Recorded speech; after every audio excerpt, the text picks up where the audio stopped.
నమస్తే. ఈరోజు మన స్టూడియోలో ప్రముఖ ఆధ్యాత్మికవేత్త, ఆస్ట్రాలజర్ బ్రహ్మశ్రీ సుభాష్ శర్మ గారు మనతో ఉన్నారు. గురుగారితో మాట్లాడేద్దాం. నమస్కారం గురుగారు. శ్రీమాత్రేనమండి. గురుగారు, సెప్టెంబర్ మాసంలో విశేషంగా వృశ్చిక రాశి వారి పరిస్థితి ఏ విధంగా ఉండబోతుంది? చంద్రగ్రహణం తాలూకు ఇంపాక్ట్ ఎలా ఉంటుంది? సో ఎన్ని రోజుల వరకు వీళ్ళు బాధిస్తుంది? తప్పకుండా తెలియజేస్తాను. ముందుగా ప్రేక్షకులందరికీ శ్రీమాత్రే నమః, శ్రీ గురుభ్యో నమః. నమో దేవ్యై మహాదేవ్యై శివాయై సతతం నమః. నమ ప్రకృత్యై భద్రాయై నియతాం ప్రణతాస్మిత.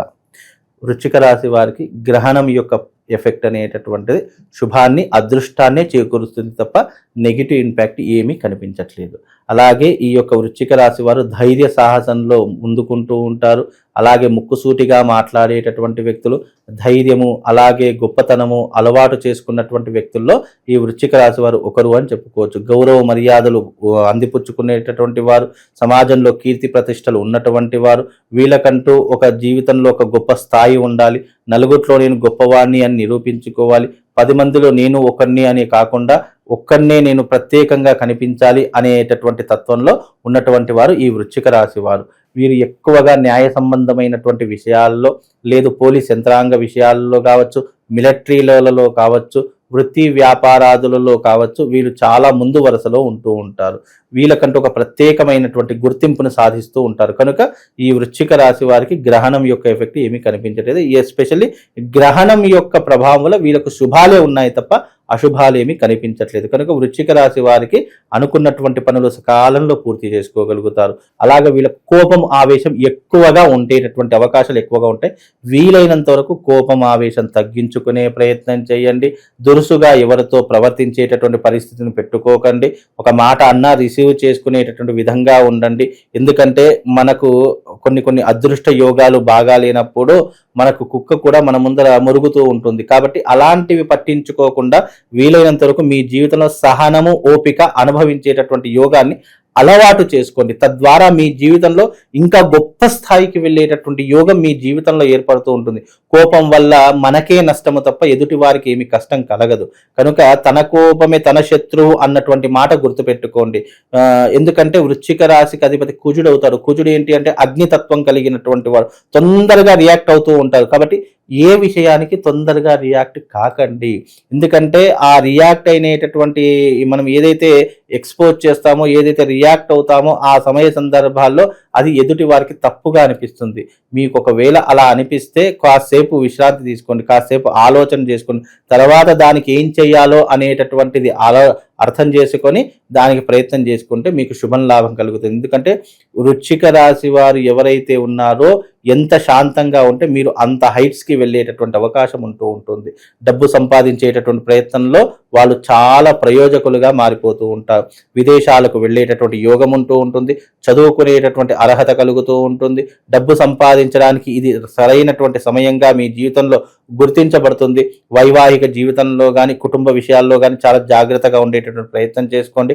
వివాహం కానటువంటి వారికి ఈ మాసం తప్పకుండా వివాహ యోగం కుదిరేటటువంటి అవకాశాలు వృశ్చిక రాశి వారి జాతకులకు చాలా స్పష్టంగా కనిపిస్తూ ఉన్నాయి. ఏమి విచారించాల్సిన పని లేదు. అలాగే మీ పెద్దవాళ్ళ యొక్క సలహాలు, సూచనలు పాటిస్తూ ఉండండి. వృత్తి వ్యాపారాదులు చేసేటటువంటి వారు తగు జాగ్రత్తలు, సూచనలు పాటించండి. చాలా మంది వృశ్చిక రాశి వారికి వ్యాపారాలు కొద్దిగా డల్గా నడుస్తూ ఉంటాయి. పెట్టిన పెట్టుబడులు కూడా అంత సరిగ్గా రాకపోవచ్చు. కానీ కాస్త ఓపిక పట్టండి. పెట్టుబడుల విషయంలో కాస్త ఓపిక పడితే ఫర్దర్గా కొద్దిగా పుంజుకునేటటువంటి అవకాశం ఏర్పడుతూ ఉంటుంది. ఎవరికైతే వ్యాపారం బాగా లేదు అని అంటే కనుక వ్యాపార అభివృద్ధి యంత్రం లేదా జనాకర్షణ యంత్రం, ఈ రెండిట్లో ఏదైనా పెట్టుకునే ప్రయత్నం చేయండి. వ్యాపారం బాగా ఉంటూ ఉంటుంది. నెగిటివ్ ఇంపాక్ట్ మీ మీద ఈ మాసం ఎక్కువగా ఉంటూ ఉంటుంది. కనుక ఈ మాసంలో నెగిటివ్ ఇంపాక్ట్ ఉంటుంది కాబట్టి కాస్త జాగ్రత్తగా ఉండండి. వీలైతే మీ మెడ మీద ఒక ప్రవాళ గణపతి రక్షణ ధరించుకునేటటువంటి ప్రయత్నం చేయండి. తద్వారా మీకు శుభం లాభం కలుగుతుంది. విందులు, వినోదాలు ఎక్కువగా పాలు పంచుకుంటూ ఉంటారు. అనుకున్నటువంటి పనుల్లో విజయం సాధించేటటువంటి అవకాశాలు చాలా మట్టుకున్నాయి. పెద్దవాళ్ళ సలహాలు, సూచనలు పాటిస్తూ ఉంటారు. వీలైనంత వరకు వీళ్ళు చాలా గట్టి ప్రయత్నాలు చేస్తూ ఉంటారు. డబ్బు సంపాదించడంలో కావచ్చు, విజయాన్ని సాధించడంలో కావచ్చు, వీళ్ళకంటూ ఒక ఎయిమ్ అనేటటువంటిది ఉంటుంది. అలాంటిది ఏదైనా సాధించేంత వరకు వీళ్ళు చాలా కష్టపడేటటువంటి తత్వం అలవర్చుకుంటూ ఉంటారు. సినిమా రంగంలో ఉన్నటువంటి వారికి మంచి మంచి అవకాశాలు వస్తూ ఉంటాయి. దాన్ని సరిగ్గా యూటిలైజ్ చేసుకునే ప్రయత్నం చేయండి. రాజకీయ నాయకులకు మంచి భవిష్యత్ ఏర్పడుతూ ఉంటుంది.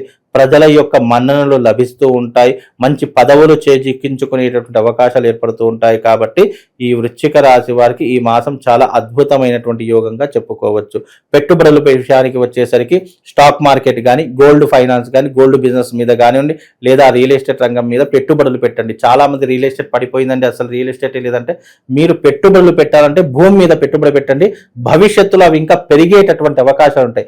చాలా మంది మా రియల్ ఎస్టేట్ బాగా నడిచేటప్పుడు ఏమంటారంటే, అయ్యో భూములు ఇప్పుడు కొనేటటువంటి సిచ్యువేషన్ లేదండి, ఈ యొక్క రేట్లు ఆకాశానికి అంటిపోయాయి అంటారు. ఇప్పుడు రియల్ ఎస్టేట్ కొద్దిగా తగ్గుముఖం పట్టింది అంటే మీ దగ్గర డబ్బులు ఉంటే కనుక రియల్ ఎస్టేట్ మీద పెట్టండి. అవి రాబోయేటటువంటి రోజుల్లో మీకు రెట్టింపు ధరలను తీసుకొచ్చి పెడుతుంది. గోల్డ్ మీద పెట్టండి, ఇంకా గోల్డ్ పెరిగేటటువంటి అవకాశం ఉంటుంది. కనుక ఈ రకమైనటువంటి వ్యవహారాదుల్లో మీరు ముందుకుండేటి ప్రయత్నం చేయండి. అందరికీ శుభం లాభం కలుగుతుందండి. ఇక విశేషంగా ఎలాంటి పరిహారాలు చేసుకోవాలి గురుగారు ఇంపాక్ట్ తగ్గడానికి? వీళ్ళకి వీలైనంత వరకు ఎవరైతే ఈ వృశ్చిక రాశి వారు ఉన్నారో వాళ్ళు మెడలో ఒక ప్రవాళ గణపతి లాకెట్ని ధరించండి. ఓం శ్రీం హ్రీం క్లీం మహాగణపతయే నమః అనేటటువంటి మంత్రాన్ని చదువుకునేటటువంటి ప్రయత్నం చేయండి. వీలైనంత వరకు వాళ్ళందరికీ కూడా శుభం లాభం కలుగుతుంది. వీలైతే దగ్గరలో ఉన్నటువంటి గణపతి ఆలయాన్ని దగ్గరికి వెళ్ళి గరిక పూసలను సమర్పించండి. తద్వారా మీ జీవితం చాలా అద్భుతంగా ఉంటుందండి. కొన్ని నక్షత్రాల వారికి, కొన్ని రాసుల వారికి ఈ గ్రహణం చెడుగా ఉంటే, కొన్ని రాసుల వారికి, కొన్ని నక్షత్రాల వారికి పాజిటివ్నెస్ ఎక్కువగా ఉంటుంది. శుభాలు చేకూరేటటువంటి అవకాశాలు కూడా ఉంటూ ఉంటాయి. ఎందుకంటే కొందరికి నష్టం అయ్యేటటువంటిది మరి కొందరికి లాభం చేకూరుస్తూ ఉంటుంది. ఒక రోగికి నష్టము, డాక్టర్లకు ఫీజు కట్టాలి, అదే డాక్టర్కి లాభం, ఫీజులు వస్తున్నాయి కాబట్టి. అలాగే ఇక్కడ కొంత నష్టము కొంతమందికి లాభాన్ని చేకూరుస్తుంది. కాబట్టి దీంట్లో శుభ అశుభ ఫలితాలు ప్రతి ఒక్క మానవాళికి ఏర్పడుతూ ఉంటాయి. ముఖ్యంగా ఈ గ్రహణ సమయాలలో పట్టు విడుపు స్నానాలు, గర్భిణీ స్త్రీలు పాటించేటటువంటి నియమాలు ప్రధానంగా ఉండి తీరాలి. ఎందుకంటే ఇది సంపూర్ణమైనటువంటి చంద్రగ్రహణము. ఈ చంద్రగ్రహణం అనేటటువంటిది ఆద్యంత పుణ్యకాలము అని దీనికి పేరు. అంటే పుణ్యకాలము అన్నదానికి అర్థం ఏంటి అంటే, ఈ గ్రహణ సమయంలో జప తప హోమాలు ఎవరైతే ఆచరిస్తారో వాళ్లకు దీని యొక్క రేడియేషన్ అంటే నెగిటివ్ ఇంపాక్ట్ తగ్గేటటువంటి అవకాశాలు చాలా మట్టుకు ఉంటాయి. ఇది కుంభరాశిలో ఏర్పడుతుంది. కాబట్టి ఈ కుంభరాశి వారు ఈ గ్రహణాన్ని అస్సలు చూడకూడదు. అందులోని శతభిష నక్షత్ర జాతకులు ఈ గ్రహణాన్ని చూడకూడదు. మళ్ళీ ఏ రాశుల వారంటే మేష, వృషభ, మిథున రాశి వారు ఈ గ్రహణాన్ని చూడకూడదు. ముఖ్యంగా ఏ రాశులు కుంభ, మేష, వృషభ, మిథున 4 రాశుల వారు చూడకూడదు. శతభిష నక్షత్రము, పూర్వాభాద్ర నక్షత్రము ఈ రాశుల వారు కూడా ఈ నక్షత్రాల వారు కూడా చూడకూడదు. ఎందుకంటే శతభిష నక్షత్రంలో ప్రారంభమై పూర్వాభాద్ర నక్షత్రంలో ఎండ్ అయిపోతుంది. కాబట్టి ఈ 2 నక్షత్రాల వారు కూడా ఈ గ్రహణాన్ని చూడకూడదు అని శాస్త్రం అండి. ఓకే. సో కొన్ని రాసుల వాళ్ళకి ఇబ్బందికరమని మాట్లాడుకున్నాము. వాళ్ళు ఎలాంటి జాగ్రత్తలు తీసుకోవాలి అంటే ముఖ్యంగా ఏ పనులు అవాయిడ్ చేయాలంటారు? అయితే ఎవరైతే ఈ నక్షత్రాలు శతభిష నక్షత్రం, పూర్వాభాద్ర నక్షత్రం ఎవరికైతే ఏర్పడుతుందో, ఎవరైతే ఆ జాతకులు ఉన్నారో తప్పకుండా ఆ యొక్క గ్రహణ సమయం అంటే రాత్రి 8 గంటలకు మా యొక్క ఆశ్రమంలో, మా యొక్క ఆలయంలో అరిష్ట నివారణ తంత్ర యాగం ప్రారంభమవుతుంది. మీరు ఎవరైనా శతభిష నక్షత్రం వారు, పూర్వాభాద్ర నక్షత్రం వారు ఉంటే గనక రండి, ఈ యొక్క పూజలు చేసుకోండి. గ్రహణ సమయంలో చేసేటటువంటి తాంత్రిక విధానాలటువంటి పూజలు కొన్ని ఉంటాయి, అవి వచ్చి చేయించుకోండి. అలాగే రాశులలోకి వస్తే గనక కుంభరాశి వారు తప్పకుండా ఆచరణ చేసుకోవాలి. మేష, వృషభ, మిథున రాశి వారు తప్పకుండా మా యొక్క ఆలయానికి వచ్చి ఈ పూజలలో పాల్గొనండి. ఎందుకంటే గ్రహణం యొక్క ఎఫెక్ట్, రేడియేషన్, నెగిటివ్ ఇంపాక్ట్ ఎక్కువగా ఈ నక్షత్రాల మీద, ఈ రాశుల మీద ప్రభావం చూపిస్తుంది. ఇక ఈ రాశుల వారికి నెగిటివ్ ఇంపాక్ట్ కదా. ఇక పాజిటివ్ ఇంపాక్ట్ ఉన్నటువంటి రాశుల్లో ముఖ్యంగా 4 రాశులు ఉన్నాయండి. ఒకటి కన్యా రాశి వారికి మహర్జాతకం పట్టబోతుంది ఈ గ్రహణ యొక్క ఎఫెక్ట్ వల్ల. అలాగే ధనస్సు రాశి వారికి మహర్జాతకం పట్టబోతుంది. మీన రాశి వారికి మహర్జాతకం పట్టబోతుంది. అందులోనూ సింహరాశి వారికి, ఈ 4 రాశుల వారికి ఈ గ్రహణ సమయం వల్ల మహర్జాతకం పట్టబోతుంది. ఓవరాల్గా ఈ రాశి వాళ్ళందరికీ ఈ నెల ఏ విధంగా ఉండబోతుందో చాలా బాగా వివరించారు. ధన్యవాదాలు.